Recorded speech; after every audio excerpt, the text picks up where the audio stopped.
Donc, première question, je vous demandais de m'estimer le pourcentage de surface occupée par la route. Pour cela, on avait des petits carreaux, donc en fait, il fallait les compter. Vous voyez que le pourcentage de carreaux qui sont entièrement occupés par la route, il y en avait à peu près 35, si vous comptez bien. Et il y avait environ 65 carreaux qui étaient remplis à moitié de route ou à moitié de végétation, donc qui étaient en partie occupés par la route. Ce qui faisait, si on comptait les carreaux de route pure et dure, 35 sur le nombre total de carrés, c'est-à-dire 288. Ça nous faisait à peu près 12% dans ce cas-là de carreaux occupés par la route. Et si on comptait la valeur supérieure, c'est-à-dire en comptant les carreaux entièrement occupés par la route, plus les carreaux constitués tout ou en partie par la route, les 65 autres, on obtenait 35 plus 65, c'est-à-dire 100 carrés. 100 carrés sur le nombre total, c'est-à-dire 288, ça nous faisait à peu près 35%. Donc finalement, la route occupait entre 12 et 35% de l'image que vous pouviez observer sur le document 1. Est-ce que ça, c'est OK pour la question numéro 1? Je vous ai mis la correction sur Pronote, vous pouvez aller la regarder si vous souhaitez.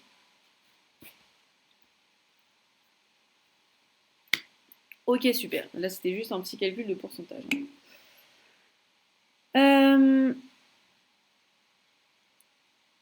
Barthélémy, oui, tu pourras me le rendre par mail. juliette-jeanne.deride@ac-versailles.fr. Donc ensuite, vous deviez analyser les résultats de la simulation et en déduire l'impact d'un faible effectif sur l'évolution génétique d'une population. Donc, pour cela, vous deviez vous rendre sur cette animation que je vais vous mettre. On avait une population de 20 individus avec deux allèles différents. Donc on les prend au pif, on en appelle un A et un B, on peut l'appeler petit a parce que ce sera plus en rapport avec l'énoncé. Hop, on lance. Les carrés, ça correspond à des organismes mâles et les ronds à des organismes femelles. Et les allèles, le grand A, c'est le violet, le petit a, c'est le rouge. Là, ce qu'on observait finalement, c'était qu'on pouvait avancer les générations, okay, donc se faire reproduire les individus. Donc là, je fais x10 direct. Hop, et je mets en mode rapide. Je crois qu'on peut avancer.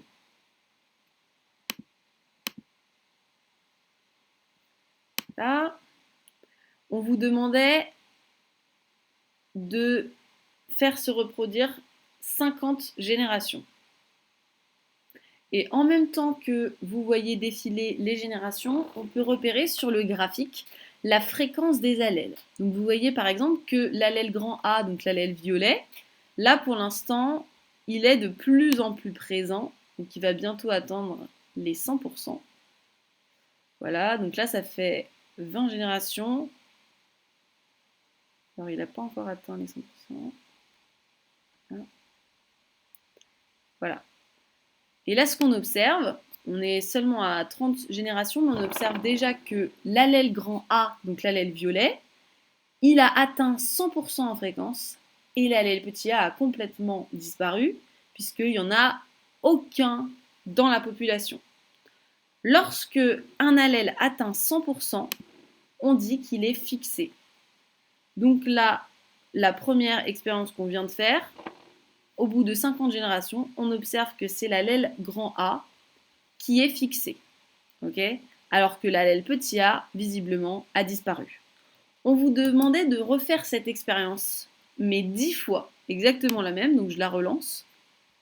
Donc vous continuez 10 fois pour voir si à chaque fois c'était le même allèle qui était fixé, si c'était un autre ou si aucun des deux n'était fixé. Je vais le faire une deuxième fois pour que vous puissiez vous rendre compte et après on passera à l'autre. Hop.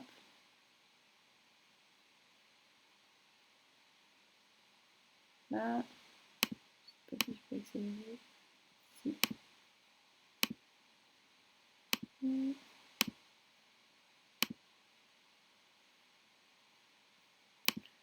Ah, ok, donc là on est à 50 générations, à peu près, voilà. Et on observe qu'il n'y a aucun des deux allèles qui est fixé, hein, puisque il y a 100%, le 100% n'est pas atteint pour aucun des deux allèles, et les deux allèles sont encore présents dans la population. Donc la deuxième fois qu'on a testé, là cette fois-ci, A, grand A et petit a sont tous les deux présents. Ah. Si vous regardiez le petit tableau, donc, pour un effectif de 20, si on recommence 10 fois, eux, ce qu'ils ont obtenu comme résultat, c'est qu'il y a 4 fois où grand A, il était fixé. Donc ça veut dire qu'il y a 4 fois où petit a disparaissait. Et il y a 4 fois, donc sur 10 toujours, où petit a, il était fixé et donc grand A disparaissait. Et il n'y a que 2 fois où A, grand A et petit a persistaient tous les deux. Ça veut dire quoi? Ça veut dire que 8 fois sur 10, il y a au moins un allèle qui disparaît dans le cas où la population est de 20 individus. Dans le cas où la population était de 100, cette fois-ci, eux, ce qu'ils ont obtenu comme résultat, ils ont obtenu le nombre de fois où grand A il est fixé dans la population, c'est 0. Donc ça veut dire euh, que A n'est jamais fixé, donc ça veut dire que petit a n'a jamais disparu. Le nombre de fois où petit a est fixé, c'est 1, donc ça veut dire que grand A disparu une fois sur 10. Et le nombre de fois où et grand A et petit a persistent, il est cette fois-ci de 9 fois sur 10. Qu'est-ce que ça nous apporte comme information à propos de la diversité génétique dans les petites populations? Est-ce que vous pouvez me répondre?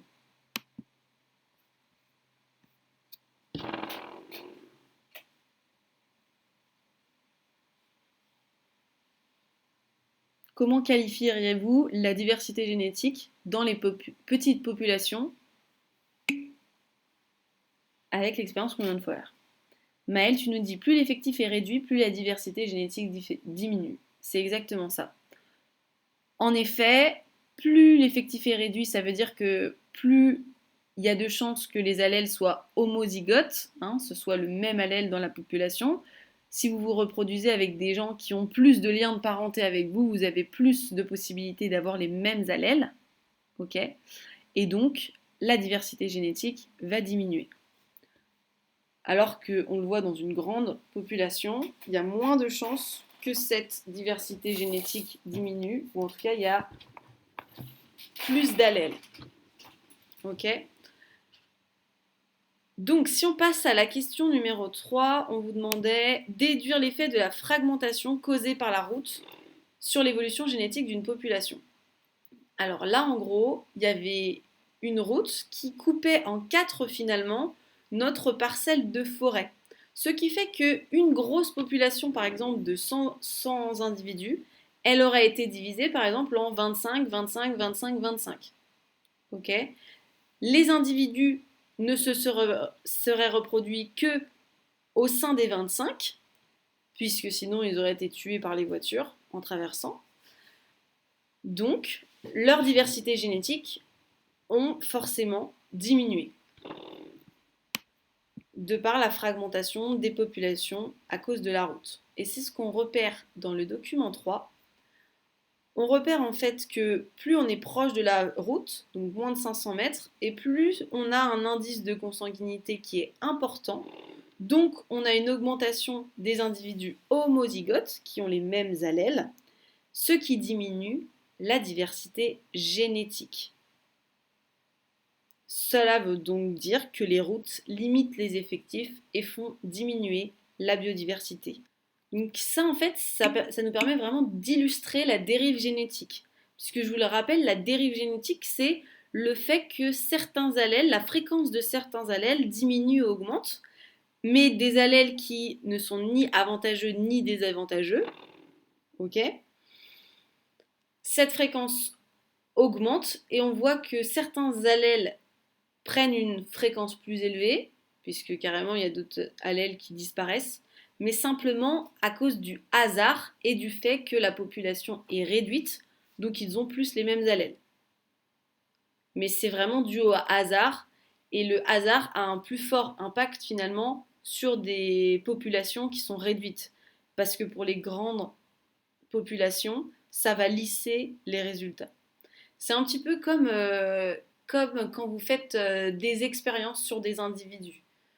Vous imaginez les tests du Covid, si on l'avait fait sur une population de 10 personnes et que, je ne sais pas, dans ces 10 personnes, par hasard, on avait pris 5 personnes qui avaient des comorbidités, peut-être qu'on aurait la moitié des personnes qui seraient mortes du Covid et peut-être du coup qu'on en aurait conclu que 50% des personnes, la mortalité était de 50%. Vous voyez que non. Plus la proportion est élevée et plus ça lissera nos résultats en fait. C'est exactement le même principe. Sauf que là on parle d'allèles et non pas de résultats. Donc voilà pour ça. Et donc pour la dernière question, évidemment l'homme va mettre en place des actions destinées à préserver cette biodiversité. Quelles vont être les actions qu'il va pouvoir mettre en place pour essayer de préserver la biodiversité et de faire en sorte que les populations elles puissent quand même donc se rejoindre pour échanger leurs allèles.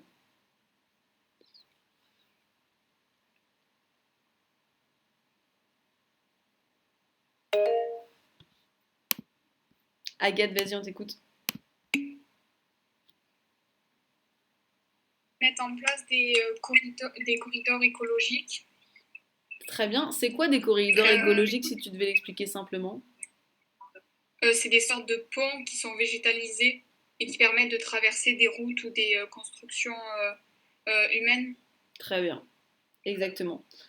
Donc vous en avez déjà peut-être vu aux informations, etc. Ça permet notamment lorsque les populations elles migrent, lors de la saison des amours par exemple, d'éviter de retrouver des animaux morts en très grande quantité sur les routes et donc de leur permettre de se reproduire avec des individus qui sont de l'autre côté de la route, ce qui permettra de ne pas faire de barrière reproductive. Donc c'est exactement ça. Ce chapitre n'est pas hyper compliqué pour nous, ce qu'on a vu dans cet exercice. Les seuls trucs qui sont compliqués, c'est de comprendre les définitions, c'est-à-dire sélection naturelle, de ne pas se tromper, dérive génétique, savoir ce que c'est, allèle, gène. C'est plutôt les définitions en fait qui sont complexes. Pas en soi vraiment les exercices. Enfin, je parle vraiment pour la partie SVT, vous imaginez bien. Parce que pour les maths, c'est quand même assez complexe ce chapitre, je vous l'avoue. C'est pour ça qu'il faut vraiment que vous soyez au taquet sur les définitions en SVT et que je vais vous faire un petit contrôle, là, un petit QCM la semaine prochaine, sur les définitions surtout, pour être sûr que pour les maths, vous soyez vraiment au taquet sur les définitions et que vous compreniez mieux.